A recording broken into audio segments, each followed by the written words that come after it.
Muy buenas noches, estimados amantes del derecho, miembros de la orden y público en general. Sean todos bienvenidos a una nueva sesión académica. En este caso, la primera sesión académica del presente diplomado de preparación para el examen, perdón, disculpen, de actualización en Derecho Laboral y Procesal Laboral. Estimados colegas, qué gusto verlos nuevamente el día de hoy, compartiendo y difundiendo la cultura jurídica de Perú. Empezamos un nuevo capítulo en estas capacitaciones. Así es que, como es ya tenor, me presento para los nuevos alumnos. Mi nombre es Edison Elvis Alvin Cosazuela, coordinador académico de IBUC 360 y en convenio con el ilustre Colegio de Abogados de Tágena, con su junta directiva actual, venimos llevándoles para ustedes el diplomado de actualización de Derecho Laboral y Procesal Laboral, el cual se ha enfocado netamente no solo en capacitarlos, sino también obviamente en certificarlos de cara a las altas exigencias laborales. Y en tal sentido, vamos a tener un total de 20 sesiones de clase. Estas sesiones se van a dividir de la siguiente manera. La clase empieza a las 7 o a las 8 de la noche, dependiendo de la coordinación previa. Dura en promedio hora y media a 2 horas. El horario es de miércoles y viernes. Estas se publican vía Classroom. Ojo, si es que el alumno o alumna tiene que ingresar siempre a su Classroom, tiene su código para ingresar y allí poco a poco va a ir viendo todas las sesiones, también los links de las sesiones pasadas para que pueda estar ahí actualizado. Y también, por si acaso, les voy comentando que ahí van a encontrar el link para las sesiones en vivo. Ahora, cada sesión se va a estructurar de la siguiente manera. Como les comenté, iniciamos entre las 7 o a las 8, dependiendo de la coordinación previa. Y vamos a tener una parte de exposición del ponente. Y luego vamos a pasar a, por ejemplo, en este caso, una interacción. Porque ustedes no solo vienen aquí a ser oyentes, pero también tal vez a preguntar o a compartir conocimientos. ¿De acuerdo? Así es que depende de ustedes qué tan rico, qué tan enriquecedor quieren que sea esta aventura académica. Si es que ya lo saben, miércoles y viernes ya tienen una cita a empezar con fuerza. ¿De acuerdo? Muy bien. En ese sentido les comento un poco. El día de hoy vamos a empezar con una sesión muy especial. Mucho se ha hablado y sobre todo después de la pandemia de este tema, teletrabajo, recordarán. Y en tal sentido, el día de hoy nos está visitando un amante del derecho con una trayectoria más que impecable. Así es que lo recibimos con palmas, con mucho agrado, a un abogado laboralista, egresado de la Universidad Santo Toribio de Mogrovejo, de la USAT, orgullosa USAT, maestro en Derecho y Empresa por la misma casa de estudios. Además, con estudios de posgrado en programa de alta especialidad en Derecho Laboral Empresarial por LESAN. Abogado de la Oficina de Asesoría Jurídica en la sede central de la SUNAR, miembro del Comité de Seguridad y Salud del Trabajo, secretario en defensa de Citracas 728, consultor e investigador.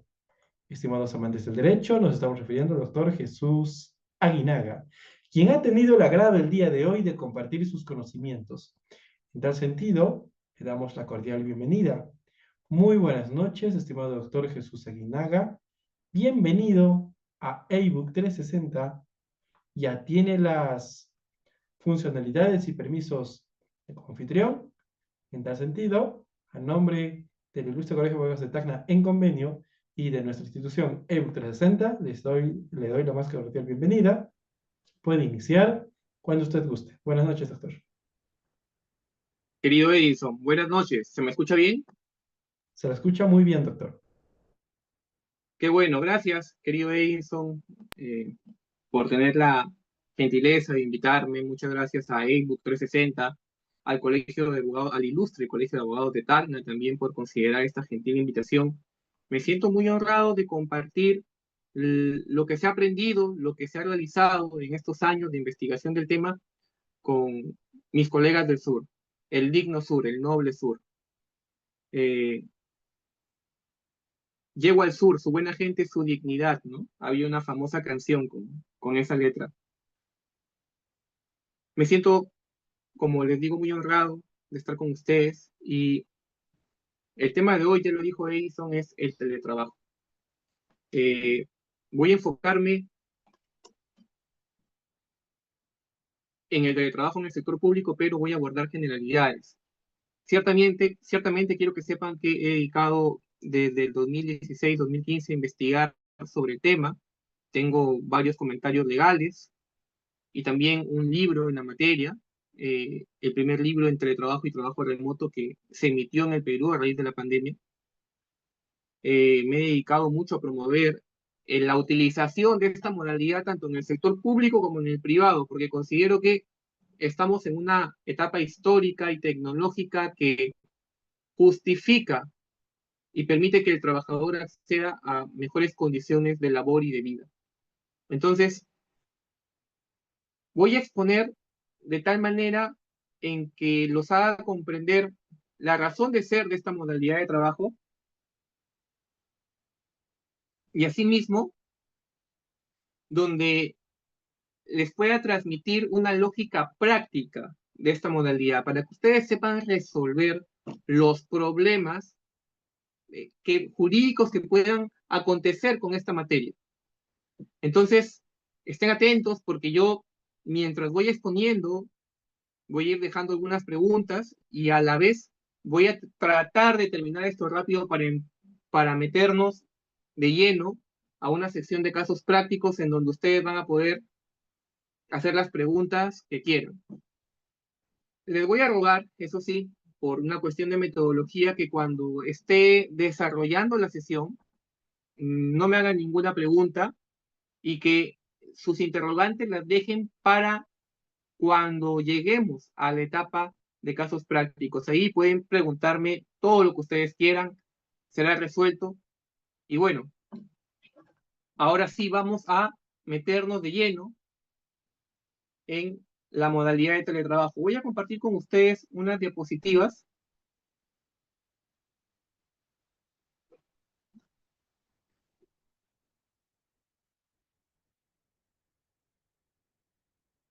Un momento, por favor. A ver, por favor, confirmen si logran divisar estas diapositivas. Correcto, doctor, se visualizan. Perfecto. Entonces, he preparado unas diapositivas que son bastante numerosas y las he dividido en tres secciones. Vamos a hacer un repaso histórico como primera sección. Como segunda sección vamos a hacer un análisis normativo y como tercera sesión vamos a realizar casos prácticos. En esta última ustedes pueden realizar las preguntas que consideren necesarias. Les vuelvo a reiterar. Eh, Introduzo como primera sección el análisis histórico porque para utilizar una norma, para interpretarla adecuadamente, para poder resolver algunas cuestiones jurídicas que no parecen tener una solución normativa, es necesario saber cómo se creó la norma, en qué contexto, cuáles fueron sus objetivos, qué quería su creador. Entonces, quiero darles un íter normativo del teletrabajo. Como ustedes pueden ver, la modalidad de teletrabajo en el Perú ha tenido tres etapas en evolución normativa. Primero, el teletrabajo primigenio, que llegó con la ley 30.036 en el año 2013 y que fue regulada en el año 2015, aproximadamente en el mes de diciembre, y que por error su reglamento fue denominado con el número 17. Así lo van a encontrar en el SPIG, aunque en realidad, si ustedes buscan la nota informativa, es el reglamento número 9 de 2015. Luego llegó la pandemia, el mundo se paralizó los puestos de trabajo comenzaron a caer, la gente comenzaba a morir, y el Estado tuvo una gran idea, mandar a todos a sus casas. Pero lamentablemente, como el teletrabajo tenía, digámoslo así, varios desincentivos para que el empleador lo acogiera, se estableció la normativa de trabajo remoto. Acá tienen ustedes las normas. Y lógicamente eso implicó algunas ventajas para el empresariado y también para las entidades públicas. Y por último, una vez que la emergencia sanitaria se agota, viene la nueva etapa de esta modalidad de trabajo con otra ley de teletrabajo, la 31572, y su reglamento dado por el Decreto Supremo 2-2023-TR, en cuyo proyecto llegué a hacer algunos comentarios que se tradujeron o se trasladaron a algunas disposiciones muy importantes que tenemos hoy en día, como por ejemplo el plan de teletrabajo que permite a los trabajadores del Estado tener más oportunidades para utilizar esta modalidad. Bien, ya les dije que hubo una primera etapa de teletrabajo. Sin embargo, el límite de aplicación era muy poco. Muy pocos empleadores lo usaban. Acá está el mejor ejemplo. En el 2019 se detectó 1.734 trabajadores inscritos, que no eran ni el 10% del 1% del total de trabajadores eh, inscritos ¿cómo se llama? En la planilla electrónica. Es decir, todos los trabajadores nacionales del 2019 no llegaban ni al 10% del 1% del total de trabajadores del 2018 en el plan. Y esto se debe a tres cosas, ¿no? Primero, la norma. La norma generaba muchas preguntas a los empleadores. ¿Cómo se va a medir la jornada? ¿Cómo se va a realizar la inspección de los trabajadores? ¿Qué medidas de protección va a tener el teletrabajo? No había directivas sectoriales sobre la aplicación del teletrabajo. La seguridad y salud en el teletrabajo daba muchas dudas, sobre todo por la responsabilidad del empleador si ocurriera algún accidente en el domicilio del trabajador, derechos colectivos, la compensación, entre otros. Entonces, el marco jurídico todavía no expresaba con claridad todos los aspectos de la norma, y eso se sumó, asimismo, a una cultura digital férreamente presencial. Miren, en otros países el teletrabajo ya llevaba 10 años, 20 años, 15 años, 8 años, pero Perú recién se sumó a la ola en 2013. Y desde el 2013 hasta el 2019 ni siquiera se utilizaba, ya tienen acá los porcentajes que les estoy exponiendo. Entonces, tenemos que el empleador veía en el trabajo presencial una ventaja muy grande, porque aparte de hacer las funciones para las que te contrato, te puedo mandar a hacer otras, la polifuncionalidad. Y a este factor se suma la brecha digital. Hasta el año 2020, enero, febrero, la gente tenía aún muchos problemas para usar la tecnología. Todo eso sumó a que los índices fueran tan pobres. Entonces, llega la pandemia y el país para abruptamente. Llega la pandemia, el país para abruptamente, todo el mundo empieza a colapsar, nuestra economía empieza a colapsar, empresas empiezan a cerrar, y lo que se le ocurre al Estado es eh, idear la modalidad de trabajo remoto con el decreto de urgencia 26-2020. La estructura era similar a la del teletrabajo. Nosotros ya conocemos que el teletrabajo es un desempeño de labores subordinadas, lejos del lugar físico del trabajo, a través de medios informáticos, telecomunicaciones o análogos, mediante los cuales se ejerce la supervisión y control. El trabajo remoto tenía la misma estructura, lógicamente enfocada en emergencia sanitaria, es decir, servicios subordinados con presencia física del trabajador en el lugar de aislamiento, utilizando cualquier medio o mecanismo que permita desarrollar las labores fuera del centro de trabajo. La estructura es casi la misma, sin embargo, acá tiene una ventaja.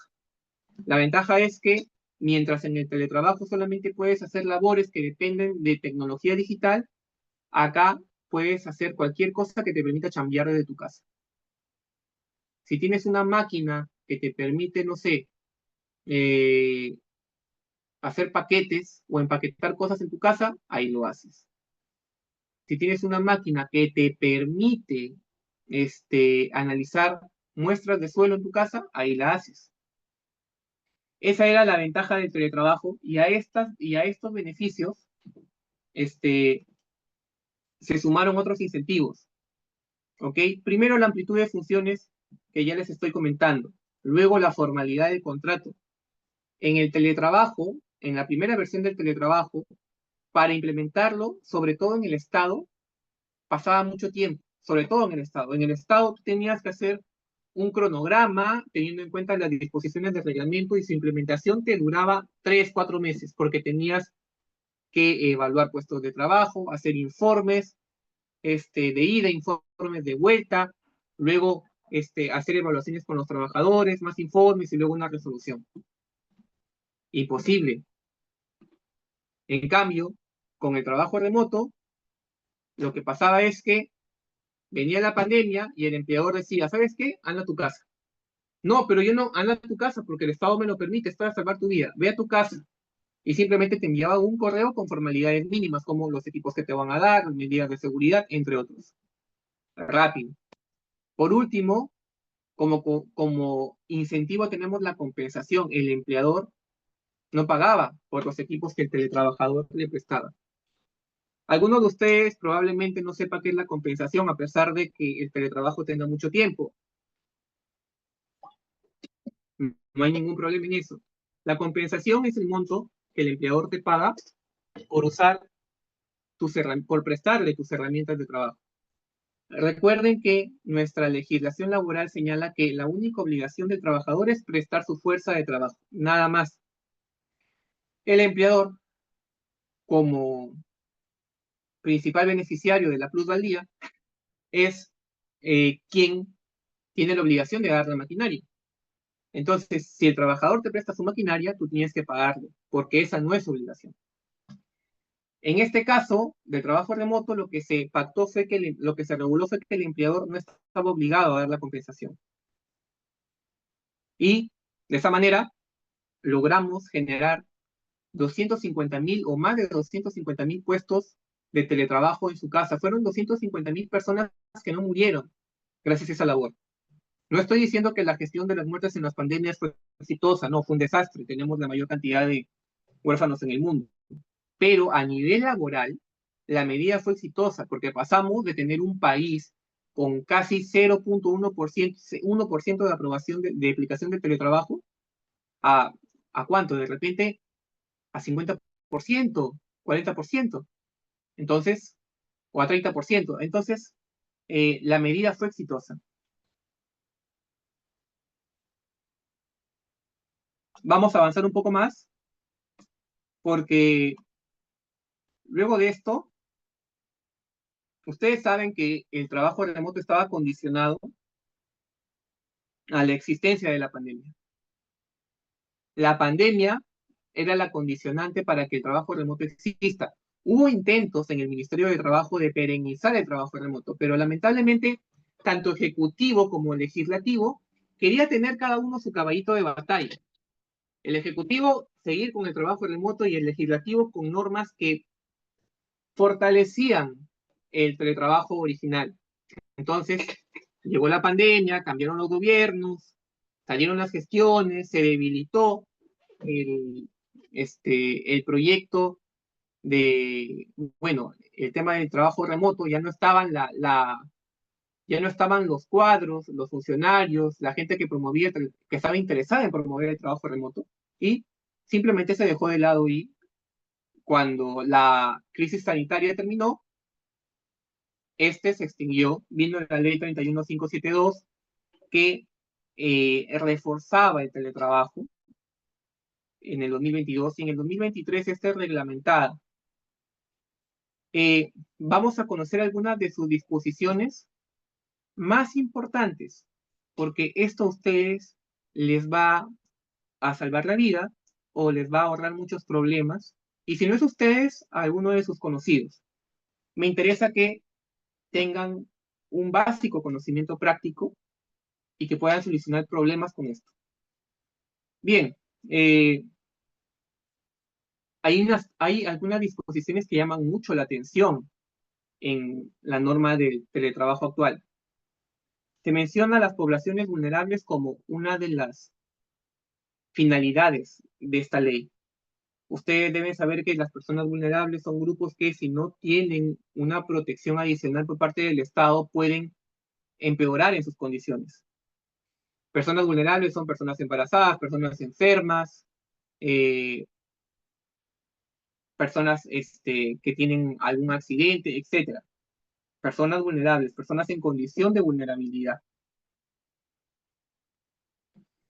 Vamos a ver la definición que la actual norma, que se aplica tanto al sector público como privado, ofrece a la modalidad actual del teletrabajo.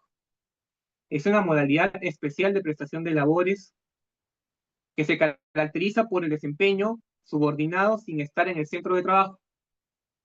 Se realiza a través de utilización de plataformas y tecnologías digitales.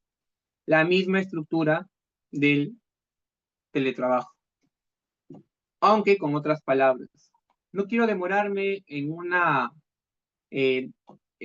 análisis teórico de cada una de las características de la definición, pero es importante darla, ¿no?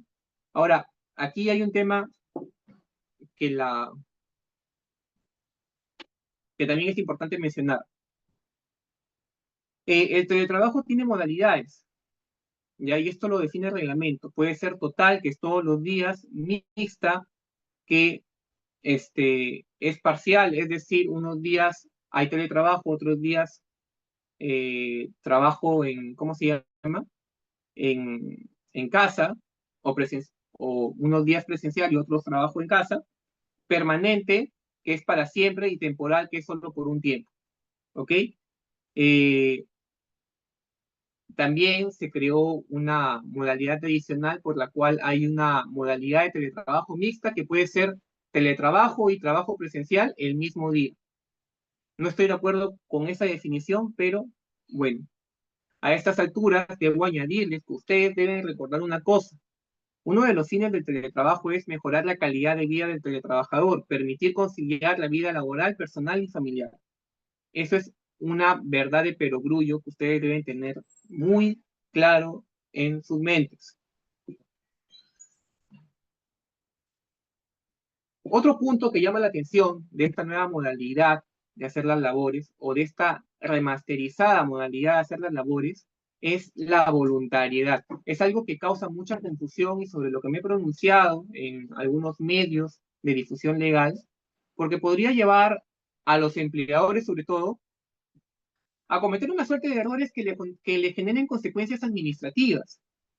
Entonces, la voluntariedad y la reversibilidad del teletrabajo. La ley dice que la variación a teletrabajo es voluntaria, por acuerdo entre las partes. Por otro lado, el teletrabajo, a ver, la ley dice que la variación, ¿ok? La variación es voluntaria, es decir, que no se puede obligar a las partes a aplicar el teletrabajo. Pero acá hay un tema bien delicado.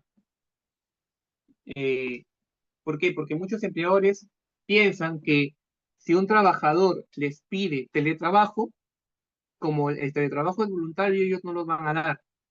Muchos empleadores no leen de manera integral la norma y simplemente dicen, ¿sabes qué? En virtud de mi facultad directriz te digo que no. ¿Qué pasa ahí? Pasa que te puedes exponer a una denuncia administrativa y el trabajador puede acudir a SUNASIL porque negar el teletrabajo sin un sustento es una falta administrativa. Entonces, deben recordar ustedes que el artículo 8 y 9 de la ley y también los similares del reglamento señalan que debe haber una razón que justifique la negativa del teletrabajo. La negativa de variar la modalidad presencial al teletrabajo o la negativa incluso, o la negativa de mantenerlo. Y esa justificación se debe basar en factores objetivos. Imagínense, yo soy un empleador, viene mi trabajador y me dice, don Jesús, por favor, quiero teletrabajar. Les estoy dando un ejemplo simple, evitándoles el trámite. Si yo le digo no, estoy frito. Pero si yo le digo, mira, no te quiero dar teletrabajo porque en verdad no me das la confianza de que puedas portarte mejor en casa, tu índice de productividad es muy bajo, tienes muchas ausencias, tienes muchas tardanzas y tienes muchas observaciones a tus productos. En todo caso, si quieres ganarte mi confianza, en estos 3 meses que siguen, eleva tu productividad, mejora tu producción, tu calidad y podrás convencerme. Esa es una razón objetiva. Entonces, eh, ¿a qué se refiere la voluntariedad?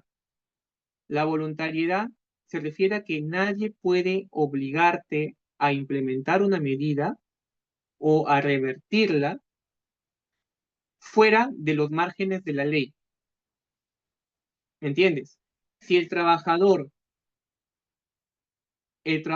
no me podría obligar a mí a aplicarle teletrabajo si es que él produce mal, si es que él no tiene las condiciones para aplicar. Es más, vamos con otra razón objetiva. ¿Qué pasa si la labor del trabajador no es teletrabajable?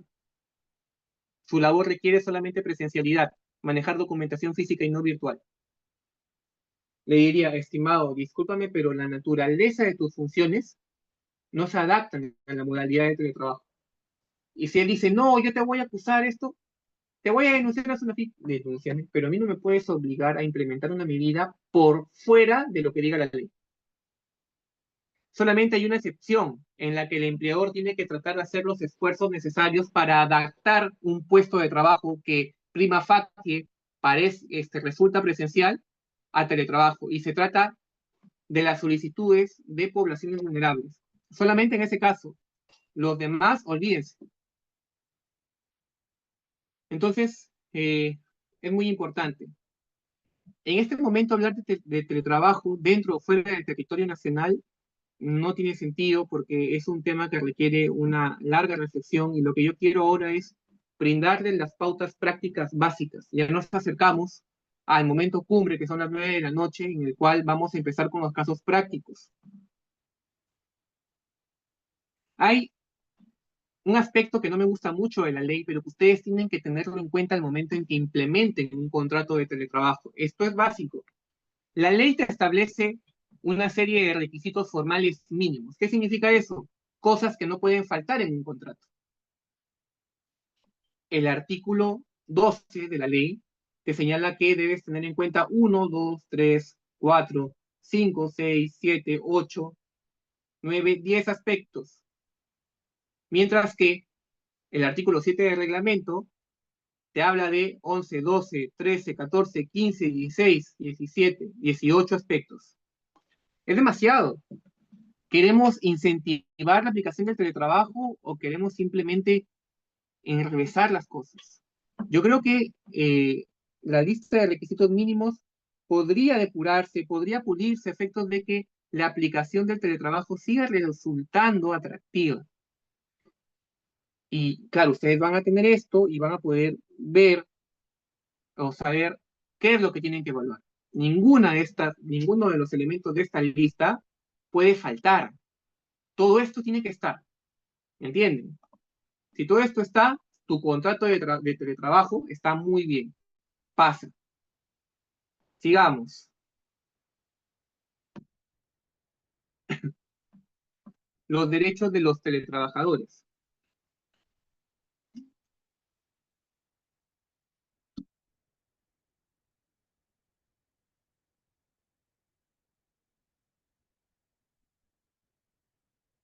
Los teletrabajadores, de acuerdo con el marco jurídico vigente, tienen los mismos derechos que los trabajadores presenciales, salvo aquellos que deriven de la asistencia al trabajo.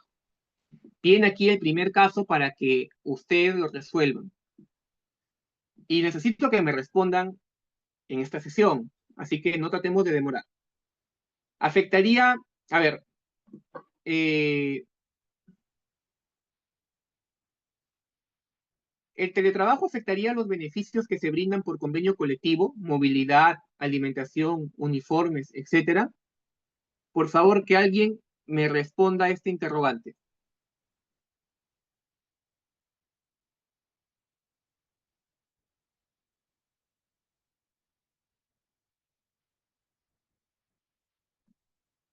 Yesenia Gamarra.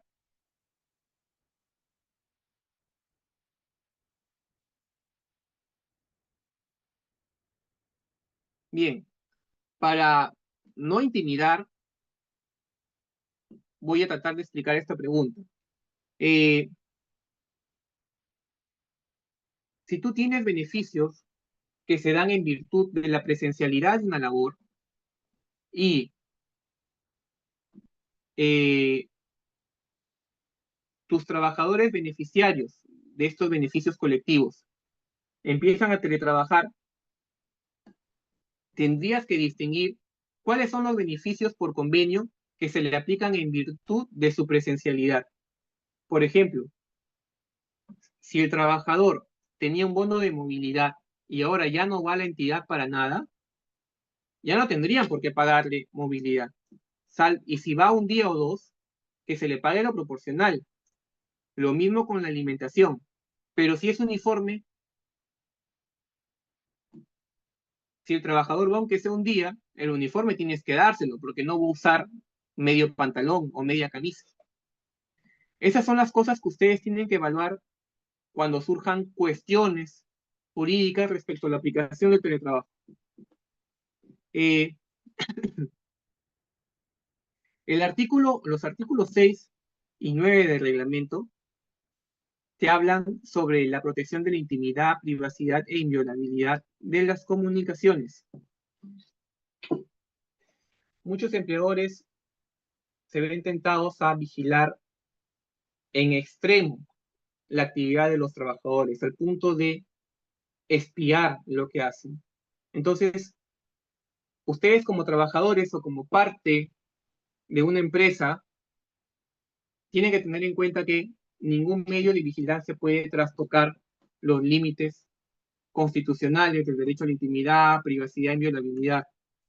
De acuerdo con los informes del Ministerio de Justicia, con las sentencias del Tribunal Constitucional y sobre todo con los aportes de la mejor teórica del tema, que es la profesora Karina Paricio, Aldana, eh, aquí en Perú por lo menos, eh, tenemos que ser muy proporcionales con los medios de vigilancia y eso depende de cada labor.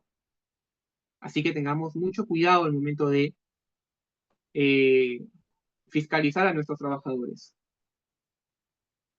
Hay prohibiciones muy importantes que los empleadores tienen.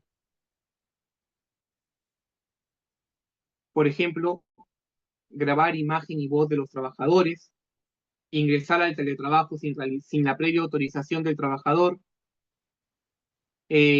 o acceder a medios de comunicación de tipo personal. ¿Qué pasa si yo ingreso y veo los chats que el trabajador sostenía con sus compañeros de trabajo? Esa es una violación de los derechos antes mencionados. Si yo veo su correo sin que él lo sepa, también es una violación.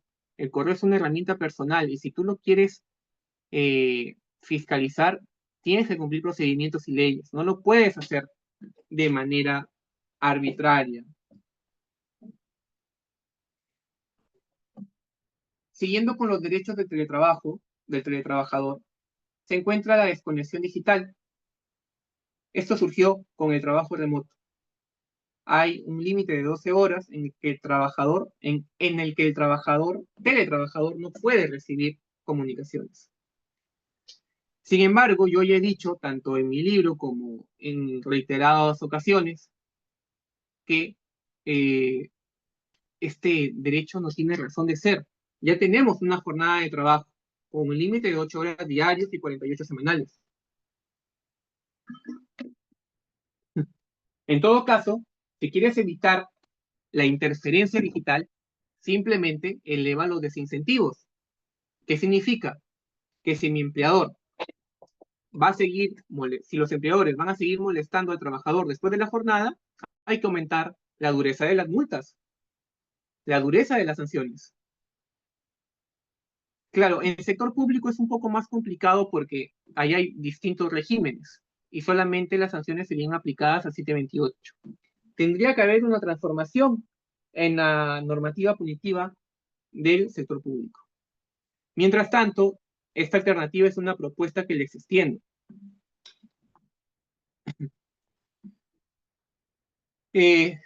Por otro lado, así como el teletrabajo tiene derechos, también tiene obligaciones. Por ejemplo, reportar las labores por los medios que indica el empleador. ¿Qué pasa si el empleador nunca te ha indicado los medios? Y un día viene y te dice, ¿sabes qué? No me has reportado tus labores. ¿Cómo las demuestras? Hay algunos empleadores que suelen hacer esas leguleyadas. La respuesta a esa táctica sería indicarle, ¿sabes qué, empleador? ¿Sabe qué, jefe? Yo le he mandado mis pendientes por correo. Mientras que usted no me dé un instrumento para reportar, debe tener como prueba los correos que le he enviado en su debido momento. Hay otra obligación. Los teletrabajadores deben cumplir con la normativa de seguridad y confianza digital. Considero que teletrabajar es un esfuerzo de confianza muy grande por parte de la entidad. Por lo tanto, si se rompe, o de la institución privada, si se rompe esta confianza, si el trabajador incumple el pago y empieza a revelar información, es justificable un despido o una destitución. Eh,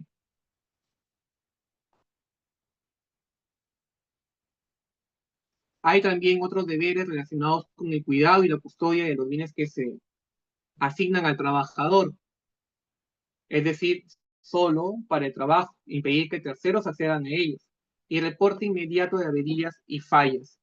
Si yo estoy trabajando y mi computadora falla, el hecho de que yo avise inmediatamente me libera a mí de cualquier responsabilidad o cualquier descuento, porque es obligación de la entidad dar los equipos.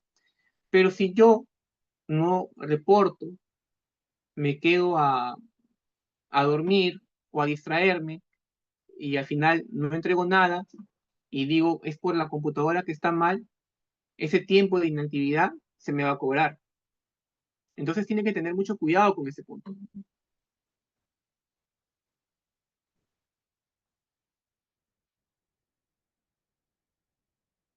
Bueno, las obligaciones del empleador ya han quedado expuestas: proveer equipo, respetar la jornada, respetar los derechos de los trabajadores, vigilar las condiciones idóneas para el teletrabajo.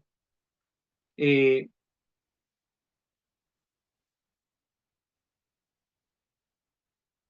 ya hemos hablado también acerca de la solicitud de teletrabajo. La solicitud de teletrabajo que alguien pueda realizar se debe responder en 10 días. Y esa respuesta debe ser sustentada. Recuerden eso bien.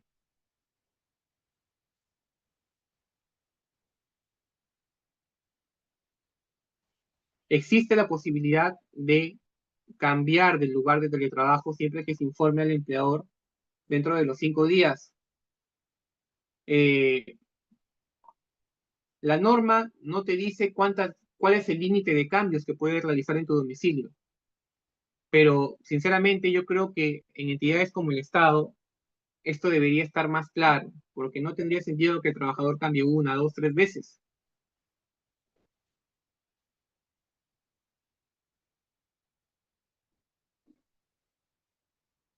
Vamos avanzando.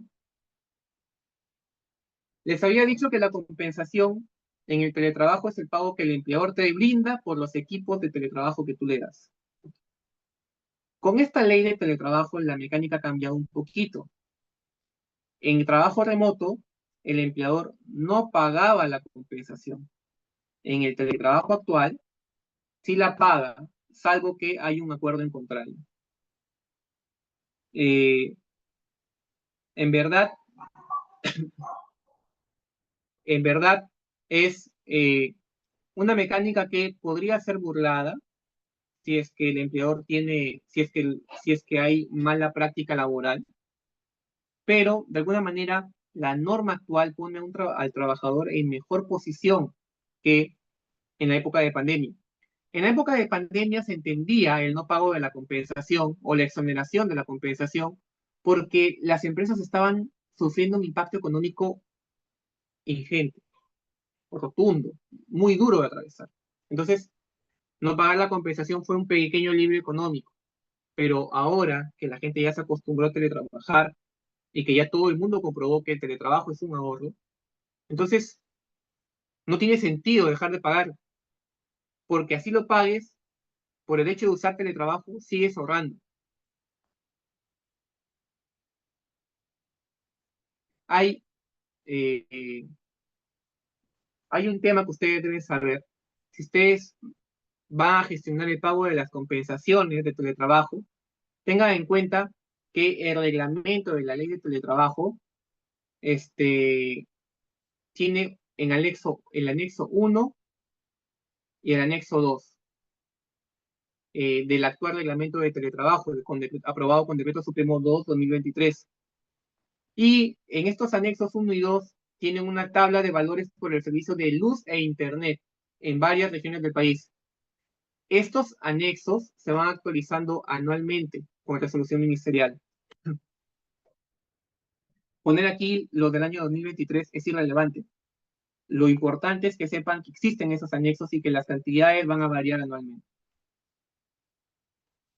La seguridad y salud en el teletrabajo es, sin lugar a dudas, uno de los capítulos más difíciles de la norma porque requiere, creo yo, la extensión de un tratado por la cantidad de situaciones que pueden haber. Por eso la norma hace bien en señalar que la seguridad y salud en el trabajo debe aplicar las normas en cuando corresponden. Es decir, no cierra casos. Tiene, de cierta manera, una lectura principista que se aplica a la situación concreta.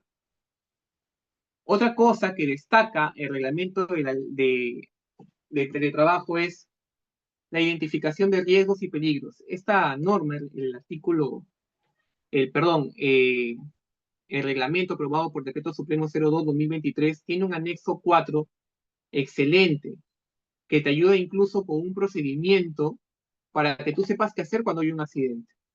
Y en este procedimiento te indican que tú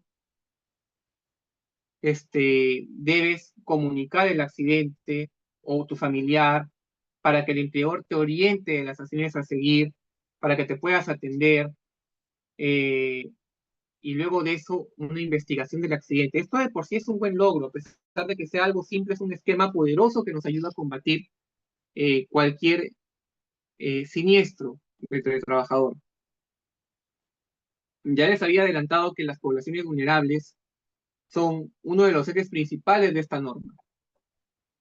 Y, como les digo, se obliga al empleador a buscar al máximo posible la transformación del puesto de trabajo de las poblaciones vulnerables si es que no son teletrabajables.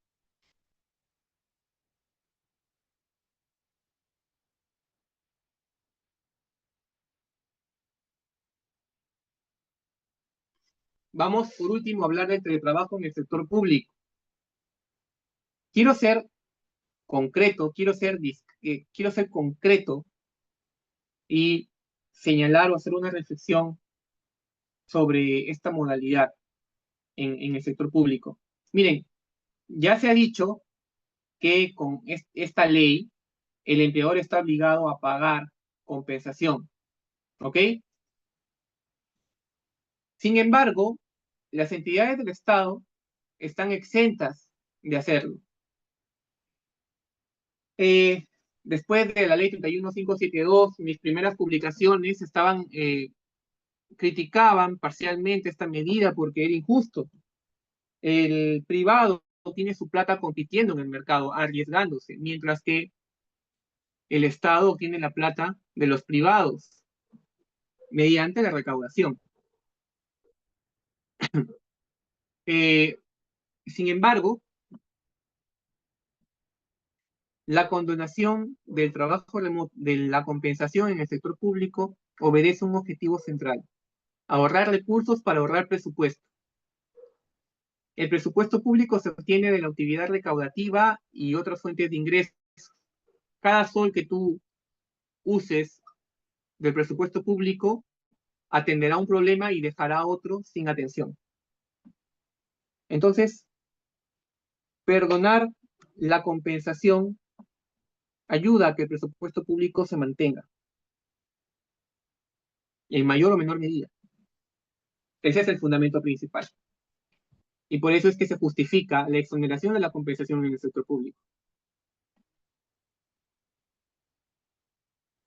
Bien, hasta aquí he terminado las secciones de la explicación histórica y analítica del teletrabajo.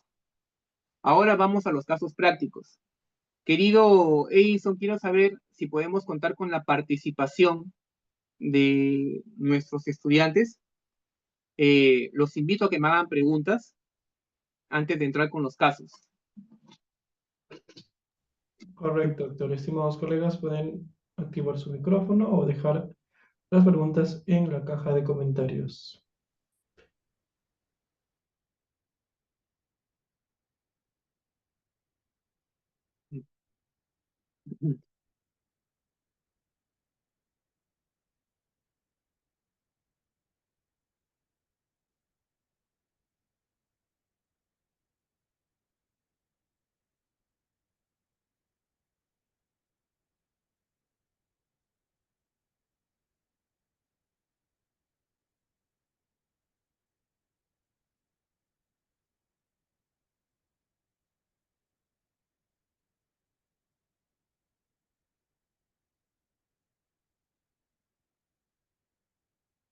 Listo, doctor. Podemos continuar, me parece.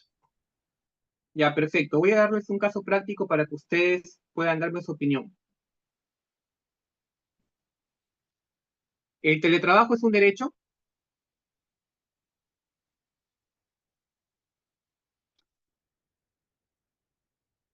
A ver, ¿quién me responde?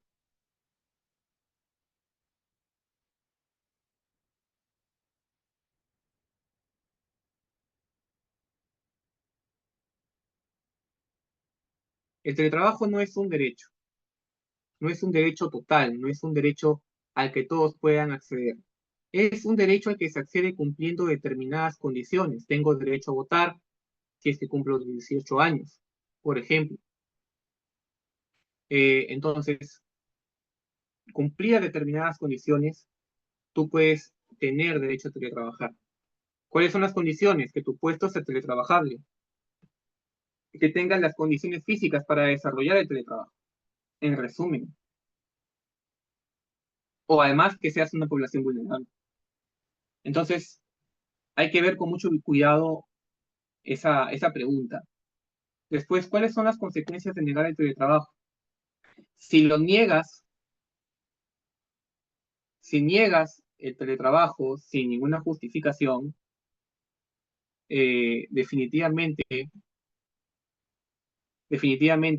si estás en el sector privado o eres una entidad bajo el régimen privado, podrías llevarte una sanción de asilo.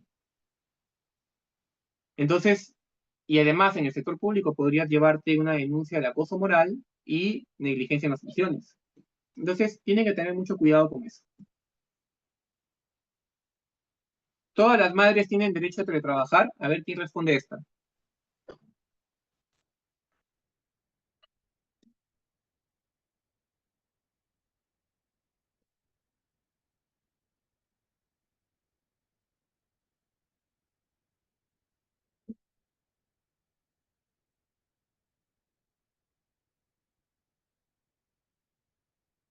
No, no todas las madres tienen derecho a teletrabajar.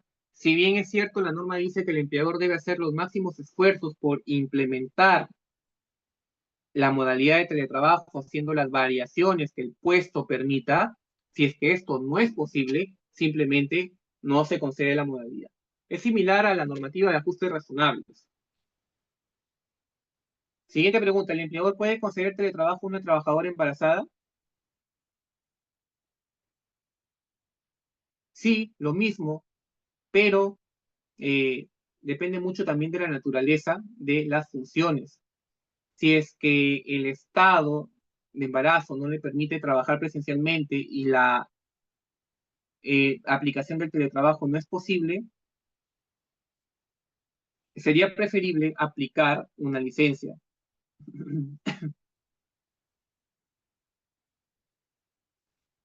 El empleador me puede negar el teletrabajo porque no tengo los medios para adquirir un servicio de Internet con mayor capacidad. No, no lo puede hacer porque el empleador es responsable eh, de implementar los medios de producción.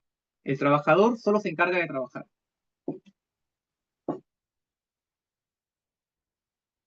Para disminuir costos, aplicará la modalidad de teletrabajo con algunas áreas importantes de su empresa. Me preocupa demasiado cometer una falta administrativa o que las condiciones de los trabajadores no sean adecuadas. Por ello, necesita ingresar al domicilio a realizar una supervisión de las condiciones. No obstante, el asesor legal le advierte que hacer eso podría vulnerar el derecho a la inviolabilidad del domicilio reconocido en la Constitución Política del Perú. ¿Qué haría?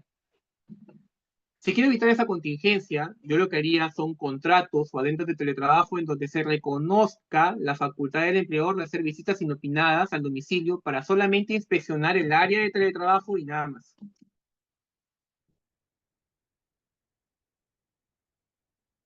¿El trabajo remoto es régimen especial? No, porque se puede aplicar a cualquier régimen. Puede haber teletrabajo en una MIPE, por ejemplo. Entonces, el teletrabajo es una modalidad de hacer las labores. El teletrabajo no te da derecho a una remuneración diferente, a vacaciones diferentes, nada de eso. A lo mucho varía los derechos que provienen de la presencialidad, de la asistencia presencial, pero nada más. Pasada la pandemia, todo el área de una empresa regresó a la presencialidad de manera total. Han solicitado teletrabajo dado que estuvieron más de un año en su casa. Estoy obligado a concederlo como asesor del empleador. ¿Qué debo tener en cuenta? Debes tener en cuenta que debe haber una causa. Si ellos han trabajado en pandemia y han trabajado bien en su casa, negarte no va a ser viable y encima te podrías llevar una sanción administrativa.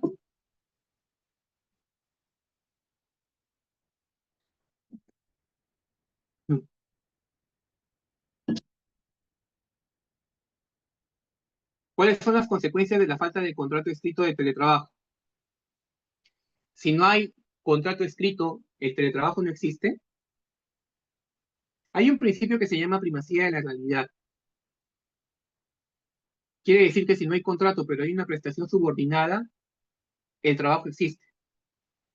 Entonces, no podríamos decir que no hay contrato o no hay trabajo si no hay contrato de teletrabajo. Sí lo hay. Debemos entender que el contrato de teletrabajo es un mecanismo formal educativo para el teletrabajador, porque en él van contenidas todas las especificaciones que el teletrabajador debe saber, como por ejemplo las medidas contra el acoso sexual.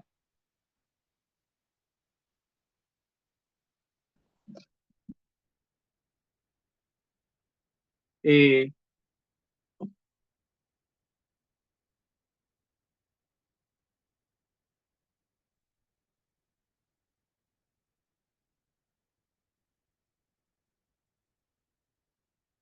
por otro lado, un teletrabajador no estuvo a disposición en 20 ocasiones durante el mes de enero. El empleador revirtió la modalidad. Luego de ello inició un procedimiento disciplinario. En los descargos, la defensa señala que no puede haber doble sanción por un mismo hecho, dado que el artículo, en la última parte del artículo 21, señala, el artículo 21 de la ley de teletrabajo señala que no presentar la justificación constituye una falta disciplinaria grave, siendo causal para el inicio de un procedimiento disciplinario y posteriormente sanción, según corresponda, la cual puede disponer la reversión automática de la modalidad de teletrabajo. La modalidad de teletrabajo, la reversión del teletrabajo no es una sanción disciplinaria, recuérdenlo bien. Tú puedes retirar la modalidad y al mismo tiempo emprender acciones administrativas disciplinarias.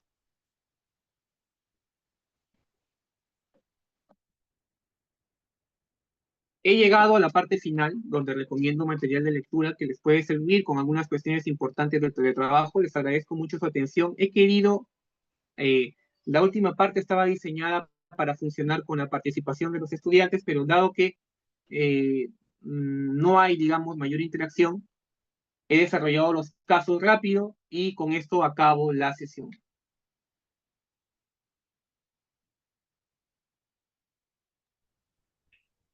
Ya lo escucharon, estimados colegas. El día de hoy hemos llegado a esta etapa y en tal sentido agradecemos la participación el día de hoy de el ponente en calidad de ponente invitado, agradeciéndole, estimado doctor Jesús Aguinaga, por su profundo compromiso con la difusión de la cultura jurídica en el Perú. En esta noche que se han compartido vuestras ideas. Estimados colegas, despedimos de manera protocolar al doctor Jesús Aguinaga, deseándole el mejor de los éxitos. Hasta una próxima oportunidad. Muy buenas noches, doctor. Muchas gracias por la oportunidad de participar, agradecido y encantado y comprometido con volver a exponer para ustedes, queridos amigos. Dios los bendiga, cuídense mucho. Hasta luego, doctor. Buenas noches. Buenas noches con todos, colegas.